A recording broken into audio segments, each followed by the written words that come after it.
수강권이 8만 7천 원에 받아야 돼. 우리 지난주에 그 하천 얘기하다 말았었지. 네. 공리하천에 대한 얘기를 잠깐 할 건데 지금부터 하는 거는 영상 찍고 있는 중이라 좀 그럴 수 있는데 자 정치적인 얘기가 아니야. 네. 이명박 나온다고. 맞아요. 자연과학적으로 특히 지구과학적으로 설명하려고 하는 사람이지 수업 시간에 특정 인물을 딱 집어가지고 그 개새끼 이렇게 하는 거 아니야. 알았지? 그냥 편하게 들으시면 돼. 이명박. 자, 설명 물어보면 안 돼. 미스터리 연박 씨가 자 MB 연박 씨가 그래 괜찮아 뭐 이걸 무슨 언론에 제보할 것도 아니고 제보한다는들 내 정치적 소견인데 어때? 그쵸. 그쵸. 정말 이번에 있었었는데 그게 윤석열을 찍는다 너였지? 예. 네. 저 아니에요. 저희 집안이 다 사랑이에요. 저 형님. 근데 너였던 것 같아. 아니. 저희 집안이 다 사랑이라니까요. 그때 코로나 얘기하면서 너야. 얘 진짜 얘. 아니 저희 집안이 사랑쟁이라고. 아니야 조용히. 이미 끝난 게임이고. 자 그래서 뭘 얘기할 걸 거냐면 그 두 분을 얘기를 할 거야. 한 분은 우리 명박 씨고 한 분은 그 우리 근혜 씨 아빠인 정희 씨. 자, 우선은 요거는 이거는 특히 지금 이제 3학년 애들 잘 들으셔야 돼. 특히 영역교 준비하시는 분들은 이 정희 씨가 예전에 했던 업적 중에 뭐가 있냐면 무수한 업적이 있었어. 그 사람들 여기서 한 대를 그으신 분이잖아요. 뭐 사람을 죽이고 뭐 이렇게 했던 것을 그다 치고 여기서 우리 뭘 볼 거냐면 서울이 요렇게 있단 말이야. 서울 있는데 이제 서울 이제 남한강 북한강이 흘러가지고 이렇게 이렇게 지나간단 말이야. 이렇게. 자 한강이 이렇게 흘러가고 있는 상황인데 원래는 이렇게 자연 상태에서의 강이라고 하게 되면 근데 지난주 잠깐 얘기한 것처럼 스스로 이렇게 막 이렇게 공류를 그리면서 가게 돼. 공류를 막 흘러가는데 이때 얘도 공유를 막 흘러. 그래서 막 이 주변에 막 색강이라고 해가지고 조그만 지류들이 막 있어. 그 중에 하나가 청계천 뭐 이런 것들이야. 자 그런데 이 사람이 어떤 짓을 했냐면 여기서부터 여기까지가 이게 너무 지류가 많기도 하고 그 다음에 강이 너무 구불구불하니까 이렇게 된 강을 좀 뭔가 깔끔하게 정비를 하자. 그래서 이렇게 굽이쳐서 흘러가는 이런 강들을 그냥 쭉 뻗었어 이렇게. 그래서 이렇게 만들어 버립니다. 그럼 어떤 문제가 생기냐면 얘네들이 이런 식으로 흘러가잖아. 그러면 여기서 상류에서 물이 흘러가서 하류까지 가는데 거리가 멀지. 이게 되게 짧아. 그래서 상류에 비가 막 오잖아. 그러면 여기서 얘가 지연되는 시간이 길다 보니까 그동안에 땅에 스며들기도 하고 해가지고 막상 여기 오는 물량이 적어. 근데 이렇게 강을 쭉 펴서 직류화 시켜버리잖아. 그럼 여기에 비가 막 오는 순간 그냥 그대로 여기 다 집중이 돼버려. 그래서 그때 정희 씨가 이런 식으로 한강을 다 이렇게 하면서 여기다가 직선을 다 만든 거야. 이렇게 색감도 다 메꿔버리고 다. 그래가지고 이런 식으로 했고 이게 직선화 시키다 보니까 어떤 일이 벌어지냐면 여기서 비가 오잖아. 그러면 이 빗물이 빠르게 빠져나가 여기를. 그럼 서울은 괜찮아. 근데 문제는 서울 끝에 있는 요 동네는 맑은 날씨인데 갑자기 홍수가 생겨. 뭐야? 이렇게 돼버린 것이지. 그래서 지금은 여기가 살만한 동네긴 하지만 요 끝에 있는 일산이라든지 아니면 요 밑에 있는 김포라든지 요 지역과 같은 경우는 홍수가 그냥 비일비재해서 그냥 걸핏하면 강원도에 비가 왔어요. 그럼 저기서 긴장을 해. 그래서 이런 식으로 홍수에 대한 피해가 좀 클 수 있는 것이고 이런 것도 있긴 하겠지만 또 하나는 만약에 여기다가 어떤 폐수가 공급이 됐대. 오염된 물이. 그러면 이렇게 흘러가면서 자연적으로 정화될 수 있는 시간이 길어. 그래서 나중에 결과적으로 하류까지 오게 되면 그나마 좀 덜 오염이 된 물이 빠져나오게 돼. 그래서 바다로 흘러 들어간다? 바다도 크게 문제가 안 돼. 근데 여기에 폐수가 이렇게 들어가잖아? 그러면 그냥 가는 거지 그냥. 그래서 바다가 금방 쉽게 오염이 될 수 있다 이 얘기지.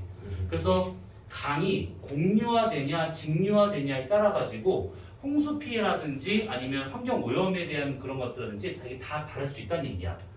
그래서 강은 함부로 만지면 안 되는데 이걸 만진 사람이 되게 많지. 정희 씨, 세훈 씨, 명박 씨. 세훈 씨가 누군지 알아? 이세훈. 오세훈. 지금 서울시 하는 사람. 그리고 명박 씨는 유명하지. 아내가 자, 우리 명박 씨는 어떤 일을 벌였냐? 나는 그걸 때 배울 게 하나 있다 생각해. 사기를 치려면 크게 쳐야 돼. 그래야 이만큼 쳐서 이만큼을 뜯어내도 이게 한 1조 원.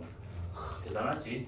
1조 원이면 도대체 당구 시장 때부터 지금부터 60만 원씩. 분명 두 번만 발언하신다고 했던 것 같은데. 장난이 아니지.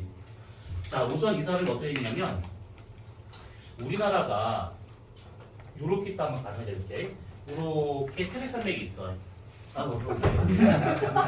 자, 테레산맥이 있다 치면 우리나라의 대표적인 4대 강은 어디 있냐면 여기 있는 한강, 그 다음에 금강, 그 다음에 영산강, 낙동강 이런 식으로 되어 있어. 요 강에서 삐져나온 색상들, 지류들이 이렇게 있는 것이고 큰 강은 이 네 가지가 대부분이다 라고 보시면 돼. 그런데 명박 씨가 어떤 생각을 했냐면 보통 우리나라에서 공업단지 그러면 그 어떤 그 중공업이라든지 뭔가 만들어내는 그런 공업단지 그러면 어디에 제일 많이 있을 것 같아? 사실 아마 배웠을 거야. 안 배웠는데. 안 배웠다고? 사회를 안 해요. 상관없어 그냥. 우리나라에서 가장 큰 공업단지가 그러면 울산? 여기 있는 수도권이 제일 커. 인구도 많고 공장도 많고 여기가 제일 많아. 그래서 보통 여기로 이제 선박이 많이 들어오는데 선박이 들어오는 항구가 어디냐면 인천항이 여기 있잖아. 그렇지. 밑에 평택항도 있을 것이고 항이 많아 우리나라 항은. 근데 그것이 선박이 쭉 들어와서 여기다가 이렇게 지금 하고 있단 말이지. 근데 우리 명박 씨가 너무 돌아오는 것 같은데 이런 느낌을 받은 거야. 그래가지고 여기다가 부산이잖아 부산. 부산항으로 해가지고 그런 컨테이너가 들어온다고 하면 지금 현재는 철도를 이용해서 여기까지 와.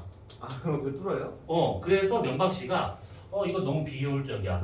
항으로 들어왔으면 배로 우리 오는 게 낫잖아. 그래서 요렇게 돌아오느니 여기서 갈아타느니 차라리 조금 보면 조금만 연결하면 뭔가 될 것 같아 이렇게. 조금만 연결하면 뭔가 보여. 그래서 이 사람이 여기다가 이렇게 길을 뚫으려고 부단히 애를 썼어. 그래서 이것을 4대강 사업이라 말을 하는데 대통령 되기 전에 공약을 내세웠던 것이 이거야. 그래서 강을 연결하자.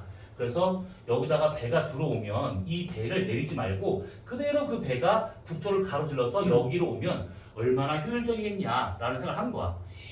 난리 났지. 그때 환경단체가 저 무슨 개소리냐 그래가지고 막 미친놈이다. 그럼 내려와라. 막 별짓 다 했어.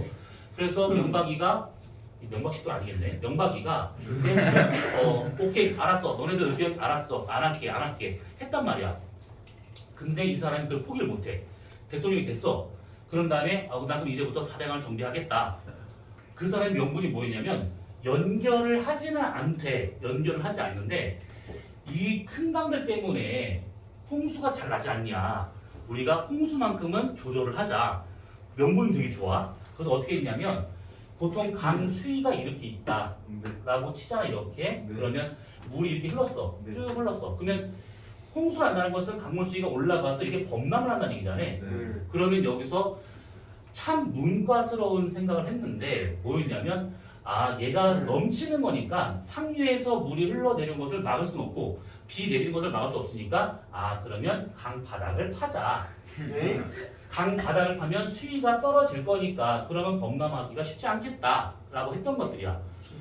그런데 딱 보면 이게 제일 화가 난 건 이 장면이야. 얘네들을 강을 파잖아? 그러면 이렇게 우리가 단면, 지난주에 그렸던 단면을 보자면 이 강이 흘러가고자 하는 목적지는 바다야. 그치? 그랬었을 때 강의 이 바닥 높이 있잖아요. 이 바닥. 이 바닥이 얘랑 요만큼의 차이로 인해 가지고 얘가 지금 흘러가고 있는 중이야. 근데 만약에 강 바닥을 떨어뜨리잖아요. 이렇게 깎아가지고 이렇게. 그러면 문제는 얘랑 비슷할지 모르겠지만 여기 상류하고는 높이 차가 더 커지는 것이지 이게. 높이 차가 더 커져. 그러면 어떤 일이 벌어지느냐? 위에 있는 것을 더 깎아. 더 깎아. 그래서 명박 씨가 여기서 강 바닥을 파가지고 강물 수위를 떨어뜨렸어. 근데 얘가 여기랑 이 고도차가 커지면서 강 상류 쪽에서 뭐지? 갑자기 물살이 왜 빠져나졌지? 그러면서 물이 막 빨리 흘러가면서 상류의 침식을 더 활발하게 해. 그래서 그 닦였던 물질이 막 굴러와. 다시 메꿔. 이거 메꾸는데 오래 시간 안 걸려요. 기껏해야 2주, 한 달 이거밖에 안 걸려. 그러면 명박 씨는 어떻게 하고 있어? 봐요? 또 파요. 한번 팠는데 이게 왜 다시 또 원래로 돌아왔지? 또 팠어. 근데 강 입장에선 쟤 뭐 하는 거야? 다시 빼보내. 다시 또 메꿔내. 그럼 명박 씨는 내가 이기나 네가 이기나 한번 해보자 해가지고 또 파. 이것을 제 임기가 5년 중에 거의 한 4년을 뒤집어요. 근데 이거 잘 들어야 돼. 4년 동안 이걸 하면서 이거 한 번 팔 때, 이거 준설이라고 하는데 이거 바람 팔 때 이게 2천억 원인가 3천억 원이 들어가. 근데 그것을 거의 매월 길게 6개월에 한 번씩 한 거 계속. 그러면 4년 동안 한다 치면 몇 조 원이 되는 것이지. 벌써 그것만 하더라도. 네. 그렇게 해가지고 강 바닥 팠는데 그러면 어떻게 됐냐? 2조 만에. 아니 원래 그 종 돌아갔어 벌써. 그러니까 그 사람 퇴임하자마자 강은 다시 원래 돌아왔어. 그럼 뭐하러 팠냐고. 근데 왜 팠는지는 알아. 그 이게 한번 팔 때마다 예를 들어서 2천억이 들었다 치자. 그러면 전 국토에서 2천억 원씩 매주 그러니까 뭐 한 2, 3주에 한 번씩 한 달에 한 번씩 판 거야 계속 이렇게. 그러면 이게 처음에는 환경단체에서 감시를 하겠지만 매번 감시하기 힘들거든. 그러면 팔 때마다 그 돈 할 수 있겠지. 그 다음에 또 하나는 이 건물을 지을 때 시멘트만 쓰는 게 아니지. 시멘트에다 모래를 섞어서 하는 거잖아. 모래가 필요해. 그런데 우리나라는 여기 어디냐 여기 해변가에 있는 모래를 못 써. 이건 어느 나라 마찬가지야. 왜냐하면 바다에 있는 모래를 만약에 깨끗하게 씻지 않고 만약에 염류가 있는 상태로 많이 하잖아. 건물 지금 붕괴가 돼. 몇 년 안 있다가. 그래서 보통 강에 있는 모래를 끌어다가 그거를 섞어 쓴단 말이지. 그러면 여기서 나온 그 모래 어떻게 섞었어? 건설 자재로 팔아버리는 거야. 파서 팔아버리고 강물수에 떨어뜨리고. 그러면 여기서 판 돈도 있겠지. 그 돈도 처음에는 뭐 나왔을 거라고. 근데 거의 나중에 임기 한 중반 이후부터는 이 모래가 다 어디 갔는지 모를 정도로 파악이 안 돼. 팔아먹었겠지 당연히. 그걸 뭐 안 팔아먹겠어. 그래서 팔아먹었지. 그런데 이 사람이 또 뭐 했냐? 나도 좀 대단한 사람이야. 중간중간에 요 사례가 있잖아. 네. 정비를 못하게 하니까 환경단체에서 심리단체 못하게 하니까 이 사람이 오케이 알았어. 그러면 홍수를 조절하자. 이렇게 하는 방법. 또 하나는 중간에 댐은 아니더라도 보를 설치하자. 보. 그러니까 뭐냐면 이게 댐 같은 건데 이렇게 수문을 열고 닫을 수 있게끔 이 간이 댐 같은 걸 만든 거야. 그래서 비가 많이 온다. 그러면 수문을 다 개방해서 빨리빨리 흘려보내고 비가 안 온다. 그러면 수문을 막아서 물을 좀 천천히 흘러가게끔 하는 것이. 지금처럼 가뭄 심할 때는 오히려 괜찮을 수 있어. 근데 문제는 뭐냐? 제가 민물이야. 민물인데 이 바닷물이면 상관이 없어. 근데 민물을 가둬놓잖아 여름에. 썩어요. 그냥 쉽게 부패가 돼. 약간 좀 더러운 말인데 만약에 저기 커피를 먹었어. 커피를 먹는데 커피에다가 좀 미안해 더러운 얘기야. 침을 툭 뱉어. 침을 툭 뱉은 다음에 이것을 창가 따뜻한 볕 들어온 자리에다가 놓잖아. 그러면 정말 장담컨대 한 2, 3일 뒤부터 곰팡이가 나오는 게 보일 거야. 그게 지금 저렇게 뙤양볕 아래에 저렇게 큰 강을 막았다. 흐름을 더디겠다. 그래서 니는 아마 이거 본 적 없을 것 같은데 막아가지고 여기가 다 강이 다 죽어버렸어. 들어봤니? 녹조 라떼? 이거는 물 컵을 딱 뜨잖아? 그러면 물 색깔이 없어. 그냥 초록색 라떼가 보여. 그래서 녹조가 너무 심해져가지고 녹조가 심해지면 무슨 일이 벌어지냐면 우선 저기 있는 생물들이 죽어버려. 광합성을 하기 힘들거든. 뭐냐 저기 산소량이 부족해지기 때문에 다 폐사를 해버리게 돼. 그러면 저런 녹조들 썩지, 생물들 썩지, 주변에서 보면 냄새가 장난 아니겠지. 다 썩어버리니까. 그래서 이 모를 건설하는 것도 수십조 원이 들어갔어 이거. 다 막았거든 다 막았어. 그래가지고 영광 씨가 저렇게 끝나고 난 다음에 그 뒤에 근혜 씨가 저거 볼을 어떻게 할 방법이 없는 거야. 근혜 씨하고 명박 씨하고는 사이 별로 안 좋아. 둘이 되게 안 좋은 사이거든. 근데 근혜 씨가 저걸 어떻게든 하려고 했는데 못했어. 너무 돈이 많이 드니까 저 철거하기엔 돈이 너무 많이 들고. 그래서 문재인 대통령이 그때 저거를 다 열어버렸어 다. 열었는데 한국연대에서 뭐기 잘했다 막 했는데 그때 저 미친 또 그렇네 영상 찍고 있는 중인데 그 우리나라 국기 흔드신 분들 있잖아. 네. 그 흔드신 분들이 가가지고 뭐 네가 뭔데 문을 왜 여냐 내가 별짓 걸 다 했지 또. 열어두는 게 아니라 저건 열어도 안 좋고 이제 닫아도 안 좋은 상황이 돼버린 것이지. 열면 왜 만들었냐라고 할 것이고 닫아놓으면 녹조가 될 것이고 열면 왜 만들었냐 할 것이고 닫으면 녹조가 될 것이고 어떻게 할 수 그럼 반만 열어놓나? 그것도 안 돼. 뭐 하자는 거야 도대체. 근데 이거 할 때 제일 화가 났던 건 뭐였냐면 이 강물 수위를 떨어뜨린다라고 요거를 처음에 아이디어를 낸 사람은 문과야 당연히. 근데 명박이가 그러면 이게 가능한지에 대한 그 어떤 용역 같은 걸 해볼 거야. 연구 용역을 해볼 거잖아. 우리가 대다수의 이 도시공학 하는 사람들, 지질학 하는 사람들, 기후학, 하천수학 다 하는 사람들 다 물어봤는데 안 된다. 다 똑같은 의견이었어. 왜냐하면 저거 이 방법 있잖아. 대학 나 같은 사람들이 가는 과 있잖아. 그 과에 1학년 때 교양과목으로 배워 이거를. 이 침식력이나 퇴적력을 배운단 말이야. 근데 교수가 이걸 모른다? 그럼 말이 안 되는 거잖아. 그래서 안 된다 했는데 딱 한 명 인하대에 무슨 교수가 윤모 교수가 있는데 그 교수가 된다. 응 돼요. 그래가지고 된다잖아. 그래가지고 한 거야. 야 이게 말이 되는 소리냐? 야 여기는 모든 학자가 다 반대하고 얘만 지금 찬성했어. 그러면 이 사람 말이냐 얘 사람 얘를 말 듣냐? 그것도 어디 듣보잡한 게 인하대 따위. 서울대는 아니라 했을 거예요. 정말 열받아서 그냥 그것도 열받았네. 흥분했어. 디나노기 쓴 누구냐? 윤 뭐뭐 싫어하잖아. 윤찬성 아니겠어?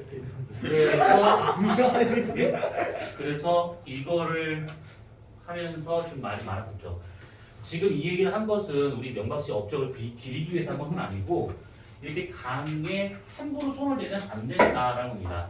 환경오염을 되게 심각하게 할 수가 있어 이런 것들은. 그래서 얘네들은 함부로 만드는 게 아니다라는 겁니다. 특히 아까 3학년들 특히 영재 때 준비하는 사람들은 이걸 잘 들어간 이유가 뭐냐면 면접이나 논구술 문제에서 종종 환경오염에 대한 것을 다룰 때가 있거든. 그러면 지구과학적으로, 생명과학적으로, 화학적으로 설명할 수 있는가 없는가 요거를 생각하시면 돼요. 환경오염이기 때문에 물리적 접근은 힘들 것이고, 그렇지? 화학, 생물, 지구과학 요가 없지. 수학도 안 되겠고. 자 그러면 이렇게 보면 될 것 같습니다. 지난주에 우리가 풍화 침식의 여러 것들 중에서 강에 의한 거 이거 하나 했었고, 자 그 다음에 지금부터 하는 거는 그냥 참고만 받으시면 돼. 이거밖에 알려 노력하지 마. 자 빙하에 의해서 풍화 침식이 될 수가 있는 것인데 빙하라고 하는 것은 이렇게 경사면을 따라서 이렇게 얼음 덩어리가 내려가는 경우를 말하고 있는 것이지. 이렇게 됐었을 경우에 빙하가 골짜기를 만약에 이렇게 흘러내려가잖아요. 이렇게 여기서 이게 빙하가 흘러내려서 빙하가 이 골짜기 따라 쭉 빠져나간다 치면 이 골짜기의 모양이 어떻게 생길 수 있는 거냐면 U자 형태로 이렇게 만들어지게 돼요. 바닥은 넓고 양쪽이 경사가 급한 규모가 엄청 큰 이런 골짜기가 만들어집니다. 그래서 이런 것들을 U자호라고 하고 있는 것들이야. 침식에 의해서 생길 수 있는 것들입니다. 그 다음에 이렇게 가다가 이 빙하가 엄청 무겁다 보니까 바닥을 쭉 긁으면서 가. 이 바닥에 그래서 긁힌 자국이 생기는데 마찰의 흔적이라 해가지고 그것을 찰흔이라고 하는 것이 나오게 돼요. 긁힌 자국이야. 빙하가 어느 쪽 갔는지 방향을 알 수 있는 그런 흔적입니다. 그리고 여기서 얘네들이 큰 바위를 만났대. 그러면 이 바위를 빙하 흘러가면서 이렇게 깨부숴. 그 깨부순 그 암편들이 이 빙하 대가리에 콕콕콕콕 처박혀 있어 이런 식으로. 그 상태에서 얘가 쭉 흘러 내려오잖아요 이런 식으로. 그러면 이 앞에 있었던 이것들이 빙하가 녹으면서 이런 암편들을 그대로 밑으로 떨어뜨려놔 이렇게. 그래서 여기 돌무더기에 이렇게 쌓여 있어. 이렇게 쌓여 있는 이 돌무더기를 빙하가 퇴적한 돌멩이, 빙퇴석. 요 두 가지는 뭔가 낯이 익어야 돼. 요거는 대륙 이동설을 주장했던 백예너가 찾아냈던 증거 중에 하나 되고 있는 것이지. 그 대륙 이동설의 증거 그러면 네 가지가 있지. 뭐 있을까? 화석도. 그다음에 아프리카하고 그 해양선, 네. 또 비강 흔적, 또 그 지질 구조, 스벅산맥이라든지 뭐 지층 이런 것들, 그게 연속적이다. 그 중에서 요게 빙하의 흔적이야. 그 사람이 살아냈던 것들. 빙하가 퇴적한 돌멩이하고 긁힌 자국 이런 것들. 대륙 이동의 증거구나. 그래서 이런 정도만 우선 봐두시면 돼요. 이것은. 자, 그 다음에 세 번째와 같은 경우는 지하수에 의해서 생길 수가 있는데 얘네들은 아무 데서나 그런 것은 아니고 석회암으로 되어 있는 지역에서 가능한 것들이야. 한 번쯤은 들어봤을 것 같은데 이렇게 땅이 있어요. 그럼 여기에 석회암이 되어 있는 지역이잖아. 그러면 이산화탄소가 대기 중에 있었던 것인데 빗물에 섞여서 얘가 스며들기 시작해. 그럼 여기 밑에가 뻥 뚫려버립니다. 그래서 이게 뻥 뚫려 있는 이런 동굴을 석회동굴이라고 하고 있는 것이지. 그랬을 때 이게 위에서 내려오는 저런 형태를 종유석, 고드름처럼 내려오는 것들, 그 다음에 밑에서 올라오는 이런 것들을 석순, 그 다음에 간혹 가다가 종유석과 석순이 만나서 이 높은 기둥을 형성을 하게 돼. 이거 석주라고 하는 것이죠. 우리나라에서의 석회암 지역은 어디 있지? 강원도 영서 지방이 많이 분포하고 있습니다. 얘는 여기까지만. 그 다음에 네 번째, 해수에 의한 거. 바닷물이지. 근데 바닷물에 의한 침식이나 퇴적은 파도에 의해서다라고 생각하시면 돼요. 파도. 얘 같은 경우에는 만약 예를 들어서 이렇게 바다가 있을 때 이렇게 그럼 바다가 침식을 할 때는 전체를 침식한 것이 아니라 해수면이 닿는 곳의 기준으로 얘가 침식이 됩니다. 그래서 안쪽으로 파고 들어가 이렇게. 그래서 이게 뻥 뚫려 있는 이런 것들을 바다에 의한 침식, 해식, 동굴 또는 파도 치는 거잖아. 그래서 해식이란 말 대신에 파식이라고 쓸 수도 있습니다. 모두 상관없어. 바닷가에서 볼 수 있는 그런 동굴들. 그러면 나중에 이 동굴이 밑에가 지금 뻥 뚫렸으니까 위가 무겁잖아. 그래서 얘가 무너집니다. 무너져가지고 여기에 절벽이 생겨. 그런 절벽을 해식 절벽이라고 얘기하고, 그 다음에 여기 나와 있는 여기 평평한 땅이죠. 이거 평평한 땅 요것을 해식 대지라고 합니다. 아무튼 이렇게 파도에 의해서 생길 수 있는 거다라는 겁니다. 대략 조금만 봐도 돼요. 다섯 번째는 바람인데 바람과 같은 경우에는 요거 정도만 봐두시면 돼. 바람이 많이 불잖아. 그럼 바람에서 퇴적이 된다 했을 때 바람이 싣고 오는 모래나 진흙 같은 것들이 쌓아놓는 거야. 이렇게 장애물이 하나 딱 있었죠. 이렇게. 그러면 모래나 진흙이 바람 부는 것에 따라서 쭉 와. 날라와. 그러면 얘를 기준으로 삼아가지고 여기 쌓이기 시작해. 그래서 이렇게 쌓입니다. 바람이 불어 올라가는 쪽과 넘어가는 쪽하고는 경사가 달라. 그래서 바람 맞는 쪽은 완경사, 바람 넘어가는 쪽은 극경사로 해서 이렇게 모래 언덕이 생기는데 이런 모래 언덕을 사구라고 하고 위에서 봤을 때 초승달 모양처럼 생겼다. 그럼 이것을 바르한이라고 말을 해요. 이름이 중요한 게 아니야. 자, 이렇게 사고 형성되고 나면 요 앞쪽에 있는 요 모래를 넘겨서 뒤로 보내버려. 그래서 이 사고는 딱 고정되어 있는 것이 아니라 계속 이렇게 이동을 합니다. 바람을 타고. 이런 식으로. 개인적으로 저런 사막에 한번 가보고 싶긴 한데 좀 무서울 것 같아서 좀 가기는 힘들 것 같고, 근데 멋있을 것 같아. 사막에 밤이 이렇게 멋있다는데 춥지 춥지 않아요. 추워 죽을 것 같아. 춥지 않아요. 우리나라 겨울도 버티는데 뭐 사막은 거의 막 마이너스 4죠. 사막도 닿지 지금까지는 않아. 안 떨어져. 사막인데 약간 좀 기온차 너무 심해서 그치, 기온차가 심해서 낮과 밤에 완전 달라지는 것이지. 근데 뭐 우리나라도 그렇잖아. 지금 30도 넘어가지 벌써. 네. 이제 다음 달 되면 40도 넘어갈 것 같아. 안돼. 지금 이 상황이면 지금 40 넘어가면 그냥 시간 문제일 것 같아. 40 넘어갔지. 그 다음에 겨울에 영하 20도지. 연휴제 60도야. 연휴제 60도면 우리는 너무 적응이 돼 있으니까 그냥 추우면 추운 같다, 더우면 더운 같다 할 텐데 다른 나라에서 60도면 못 견뎌.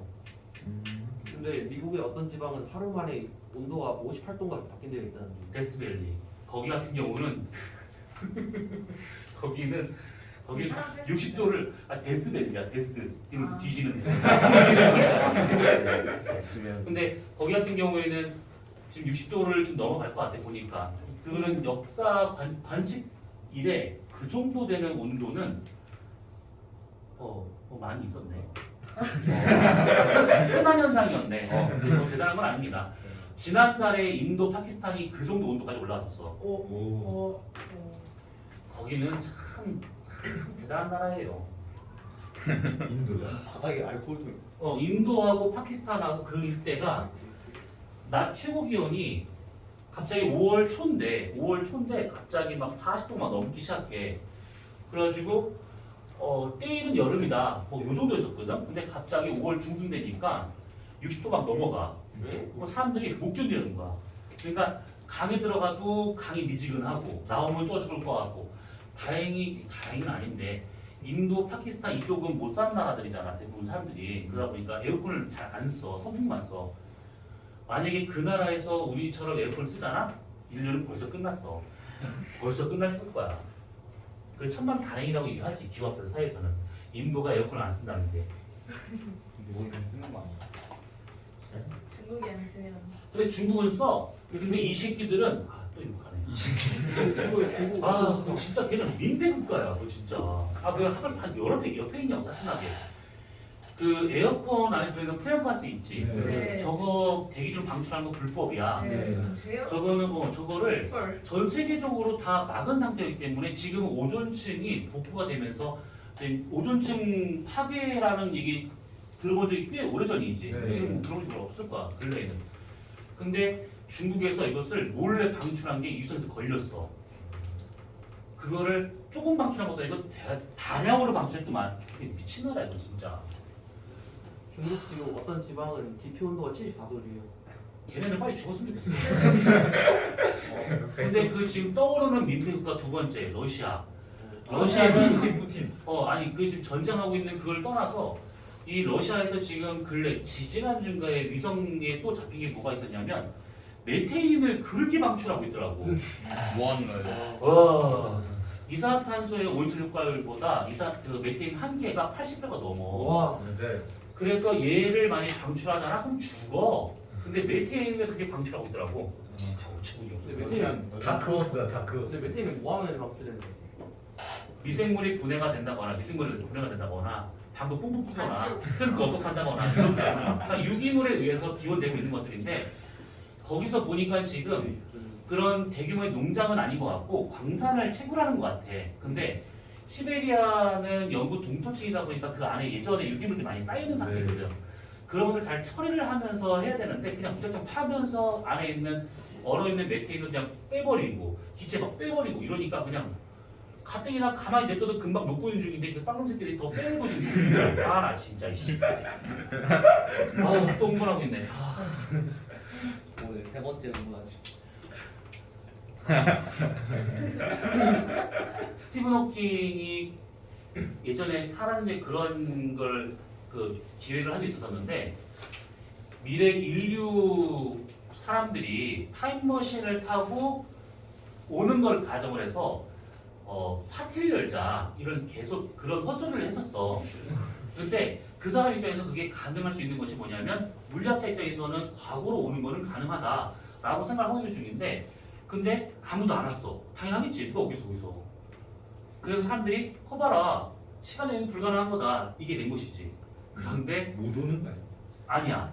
그게 시간 여행을 못 한다가 아니고 인류 미래가 없으니까 못 온 거다. 못 오면 그렇게 얘기가 되는 것이지. 인류 미래는 아마 없을 거야. 너네 세대가 아마 거의 인류 마지막 세대에 비슷하게 될 것이고 늦어도 여러분들 다시 세대가 그럴 거야. 거의 인터스텔. 그러니까 너네가 딱 그 세대 지금 걸린 거야. 나는 이제 죽으면 돼. 근데 나는 그 꼴을 환경이 좀 너무 무서워요. 죽었어. 근데 너네는 환경이 무서워요. 이 상태를 몇십 년을 유지시키면서 계속 그 상태 되는 거야. 지금 마스크 쓴 것도 답답하지. 네. 나중에는 방진복 같은 것도 입고 이 방진 마스크를 써야 될 거야. 지금 이게 숨 쉬는 그나마 마스크잖아. 근데 방진 마스크는 그냥 방독면 안 써봤지. 아 써봤어요. 써봤어? 네. 나는 그거를 내가 처음 써봤는데 야 나 진짜 죽을 뻔했네. 방독면 썼는데 우선 숨이 안 쉬어져.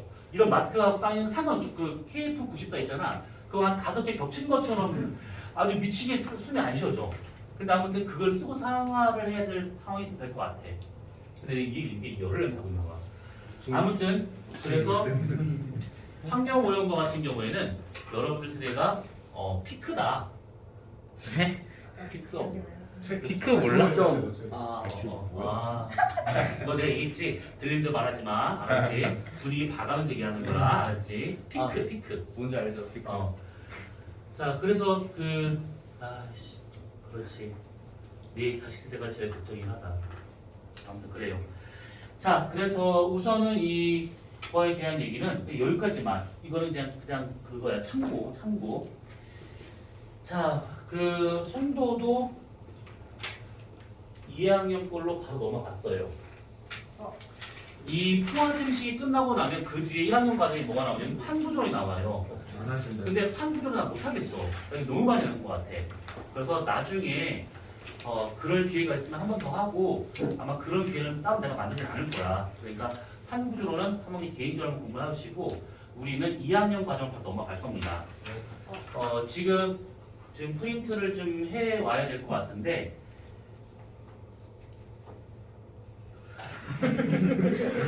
뭐야? 안녕 이런 뜻이 같은데 지금 안녕 뭐 이런 거 같은데. 자, 교재 없으신 분. 자, 교재 있으신 분 손 내려봐. 아, 근데 너 혼자야? 알았어. 아니 떨어질 것 같은데요. 알았어. 이거 족수랑 나오지만 7명, 10명. 알았어. 오케이 10명. 가족이 살면 또 많아. 그럼 나 그거 좀 주라.